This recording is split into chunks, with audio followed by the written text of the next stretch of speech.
Hi, this is an instructional video for those of you who have rented our Mallard M-185. And if you stumbled across this video and may be interested in renting out this camper, you can go to outdoorsy.com or rvshare.com.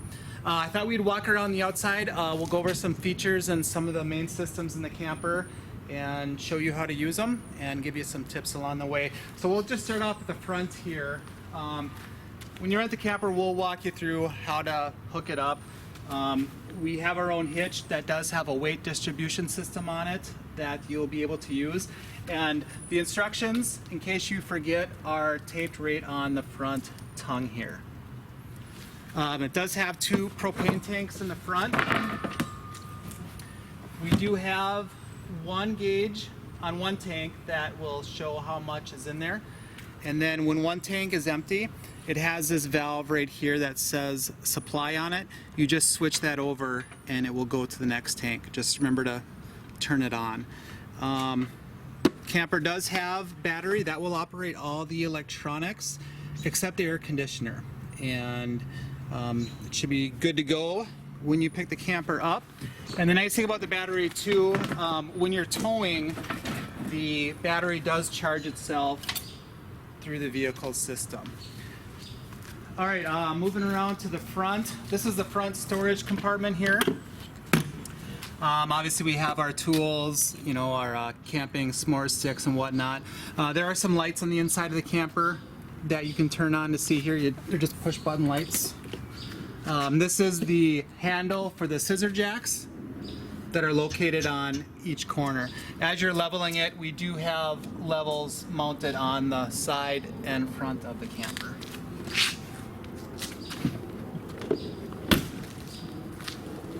We'll go over the awning and stuff when we do the inside.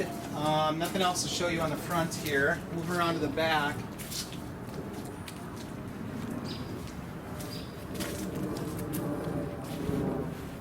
So this is the back bunk, and this is also storage. If you have larger items, you can put this up here. If you want to come here, I'll show you.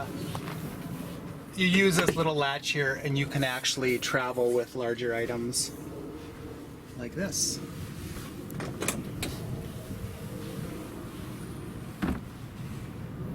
Oh, also in the back here, obviously this is the main power cord.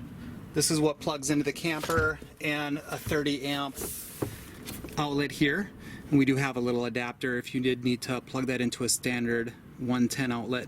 But if you did do that, that will not, again, that won't power the air conditioning, just all the other components. That's the freshwater hose, and I'll show you where we attach that.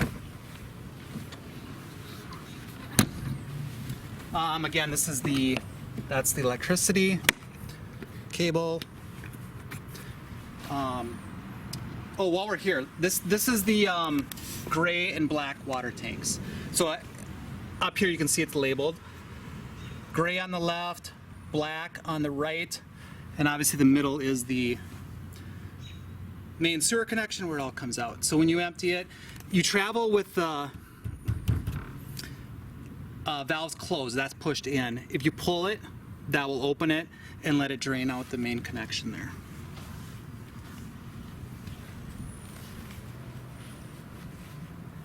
This is where you would connect it if you had a campsite that had water.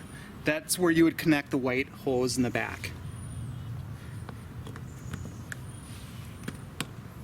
And this would be if you were just going to use the holding tanks. Let's say your campsite did not have a water hookup.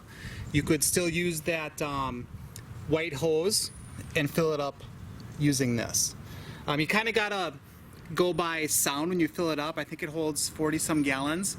You just kind of wait till it gets full, and it's you don't want to screw the hose on. Actually, I don't even think you can, because you shouldn't pressure fill that. It's just gravity fill. So, holding tanks, city water is for a campsite that has water at the site. And this is the outdoor shower. When we get inside, we're going to talk about the water pump. If the water pump doesn't stop running, this is a good thing to check. We actually had this happen once where this button got hit and water was actually leaking out of here, causing the pump to go nonstop. All right, just another access to the storage. This is where we have the drainage hose for the septic, and the equalizer bars are in there too. All right, let's check out the inside. One more thing before we go inside with the awning here. It's designed to adjust the angle and pitch by pulling down on this bar here. You can see how it dips down. And by doing that, it prevents water from pooling up and causing damage. They actually recommend that there be a little angle on it at all times. So, moving inside.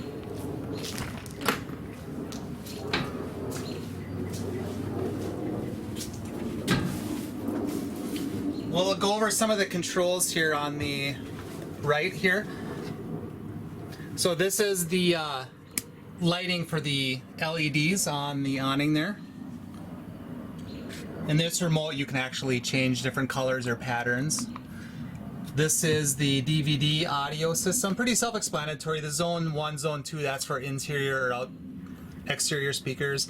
You can play DVDs or CDs through there, your different connections. Interior lights. This switch is, there's a light, LED light on the step. That's what that one's for. Down here is the switch for the awning. That extends it and brings it back in. Moving over to the stove.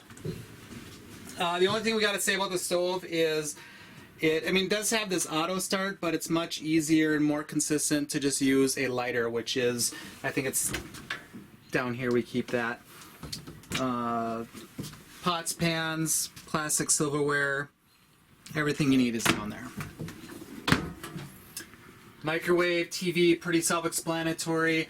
We'll keep all the remotes right here. This is the remote for the TV itself. And this is the remote for the camper's audio and DVD system. Okay, moving back. Oh, the fridge. So it has this button on top here that says auto, or if you leave it up, it's running on gas. So before you leave your trip, if you turn the propane tanks on, that will power the fridge so it will be cold.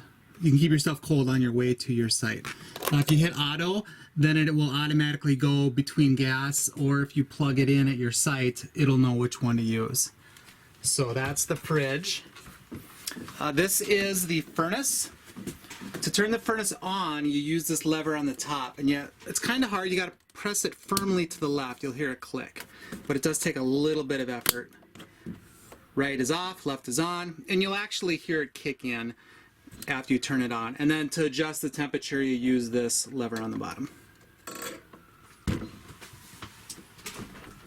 The main control panel is actually in the bathroom. Here, when you hook up your water, or when you fill up your holding tank with water and you get to your site, then you turn the water pump on. Now, this water pump should only operate temporarily.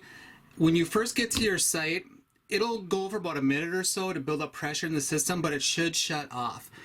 That's not made to run all the time. If you hear it running all the time, you need to come and turn it off and figure out what's going on. There's probably water leaking somewhere, something's left on, but that will burn the pump out if that's on all the time. And then water heater, you can run it off gas or electric. You can check all the different levels, battery, your fresh tank, your black tank, by just pressing in on the panel there. Obviously lights, fan for the bathroom, pretty self-explanatory there. Toilet.